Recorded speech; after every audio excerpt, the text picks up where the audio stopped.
उम्मीद करता हूँ आप सब खैर खैरियत से होंगे। हमारे ज़हनों में अक्सर ये सवाल आता है कि ज़मीन जिस पर हम रहते हैं, इसका वजूद कैसे आया? ज़मीन की तश्कील की कहानी तकरीबन 4.6 अरब साल कबल शुरू होती है, जब हमारा शमसी निज़ाम वजूद में आया। इस वक्त सूरज, सियारे, चाँद और दीगर आसमानी अजसाम एक बड़े बादल की शक्ल में मौजूद थे, जिसे शमसी नेबुला कहा जाता है। ये नेबुला हाइड्रोजन, हीलियम और गर्द गुबार के ज़रात पर मुश्तमिल था। शमसी नेबुला के मरकज़ में मादे की कैफियत और दबाव का बढ़ता गया, जिसकी वजह से दर्जा हरारत में भी इजाफा हुआ। ये अमल तब तक जारी रहा जब तक कि नेबुला का मरकज़ एक गैस के दियो में तब्दील नहीं हो गया। ये गैस का दियो ही बाद में हमारा सूरज बना। नेबुला के बाकी मादे ना गिरदो गबार के ज़र्रात की शक्ल में एक डिस्क बनाई, जो सूरज के गिर्द चक्कर लगा रही थी। ये ज़र्रात आपस में टकराने और जुड़ने लगे, और वक्त के साथ साथ ये छोटे छोटे अजसाम बड़े बड़े पत्थरों में तब्दील हो गए, जिन्हें प्लैनेटस्मस कहा जाता है। ये प्लैनेटस्मस मज़ीद टकराव और जुड़ाव के बाद प्रोटोप्लैनेट्स में तब्दील हो गए। प्रोटोप्लैनेट्स की मुसलसल टकराव और जुड़ाव ने मिलाकर ज़मीन की तश्कील की। इस वक्त ज़मीन मुकम्मल तौर पर ठोस नहीं थी, बल्कि इसकी सतह पिघले हुए लावे पर मुश्तमिल थी। ज़मीन की इब्तदाई मराहिल में इसकी सतह पर शदीद आतिश सरगर्मियाँ जारी रहीं, जिसकी वजह से ज़मीन की सतह मुसलसल तब्दील होती रही। ज़मीन की तश्कील के बाद एक बहुत बड़ा तसादम हुआ, जिसमें एक मार्स के साइज़ का जिस्म ज़मीन से टकरा गया। इस तसादम के नतीजे में ज़मीन का एक बड़ा हिस्सा अलग हो गया, जो बाद में चाँद की शक्ल इख्तियार कर गया। ज़मीन की तश्कील के दौरान भारी अनासिर जैसे लोहा और निकल ज़मीन के मरकज़ में जाकर जमा हो गए, जबकि हल्के अनासिर जैसे सिलिकॉन, एल्यूमीनियम और ऑक्सीजन सतह के करीब रह गए। इस अमल की वजह से ज़मीन की अंदरूनी साख 3 बड़ी परतों में तकसीम हो गई। पहली कोर, ये सबसे अंदरूनी और सबसे ज़्यादा गर्म हिस्सा है, जो ज़्यादातर लोहे और निकल पर मुश्तमिल है।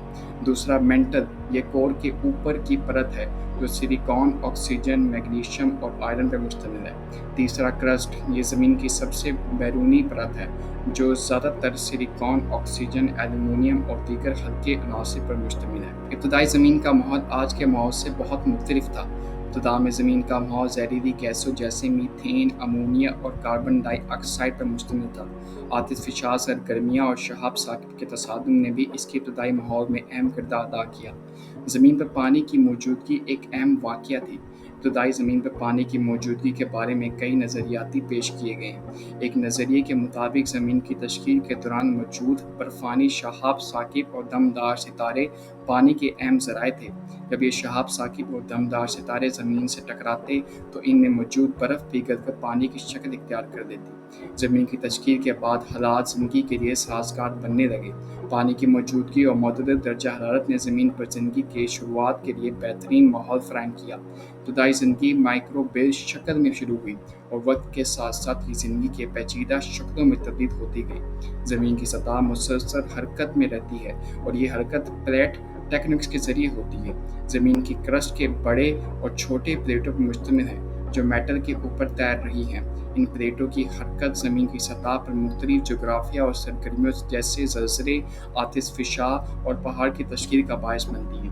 आज की ज़मीन एक पेचीदा मतहरक सियारा है, जो मुख्तलिफ जोग्राफिया, मौसमी और हयाताती अमल के ज़रिए मुसलसल तब्दील हो रही है। ज़मीन का माहौल, इसके वसाइल और इस पर मौजूद ज़िंदगी एक दूसरे के साथ बाहिमी राब्ते में है, जो ज़मीन की मजमूई सेहत और माहौलियात को मुतासिर करती है।